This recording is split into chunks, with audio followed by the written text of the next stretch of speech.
1990 Kashmir case. 34 साल बाद इस केस का उभरता हुआ सच। 1990 का कश्मीर, बर्फ की ठंड से भरी एक आम सुबह। इंडियन एयरफोर्स के जवान श्रीनगर के रवालपुरा एरिया में अपनी बस का वेट कर रहे थे। सब कुछ बिल्कुल नॉर्मल लग रहा था। एक और नॉर्मल रूटीन दिन, एक और ड्यूटी। लेकिन किसी को क्या ही पता था कि कुछ ही सेकंड्स बाद उनकी जिंदगी और कश्मीर का इतिहास बदलने जा रहा है। अचानक गोलियों की आवाज ने इलाके की खामोशी को चीर दिया। जवान समझ भी नहीं पाए कि 4 शहीद और कई घायल हो गए। सड़कों पर अफरा तफरी मच गई। सबकी आंखों में डर था और सबकी बातें एक ही नाम पर जाकर रुक रही थी, JKLF का लीडर यासीन मलिक। ये घटना 25 जनवरी 1990 की सुबह हुई थी। IAF के लगभग 40 जवान एक जगह खड़े होकर अपनी बस का वेट कर रहे थे। ये बस उन्हें ओल्ड श्रीनगर एयरपोर्ट ले जाने वाली थी। लेकिन अचानक वहाँ कुछ लोग आते हैं और अपनी फेरन के नीचे से गन्स निकाली और बिना कुछ कहे फायरिंग करना शुरू कर दिया। जवान समझ भी नहीं पाए कि 4 शहीद और 20 से 40 जवान घायल हो गए और फिर अटैकर्स उसी भीड़ में मिक्स होकर भाग गए। ऐसा लगने लगा कि कश्मीर की वो सुबह अब कभी भी नॉर्मल नहीं हो पाएगी। इस घटना के बाद CBI ने इन्वेस्टिगेशन स्टार्ट की, चार्जशीट फाइल हुई और नाम आए JKLF की लीडर इंक्लूड मेंबर्स के और इंक्लूडिंग यासीन मलिक। लेकिन फिर केस बंद हो गया, फाइल बंद हो गई, कोर्ट बंद हो गए। पर फिर केस रुक गया, फाइल बंद हो गई, कोर्ट्स खाली रह गए और गवाह चुप हो गए। ऐसा लगने लगा था 1990 का सच अब कभी भी सामने नहीं आएगा।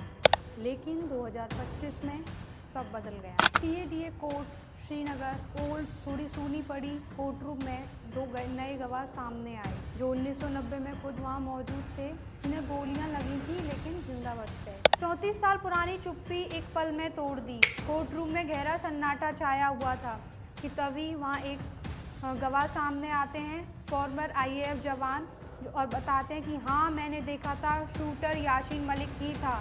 उन अटैकर्स ने अपनी फेरन के अंदर से गन्स निकाली और बिना कुछ कहे फायरिंग शुरू कर दी। तभी सेकंड आई विटनेस भी सामने आते हैं और वो भी सेम बात बोलते हैं। उन्होंने बताया कि 34 साल से ये सच उनके अंदर दबा हुआ बैठा था, लेकिन सच को कोई भी नहीं दबा सकता। कोर्ट रूम में सभी ने अपनी सांसें रोक ली।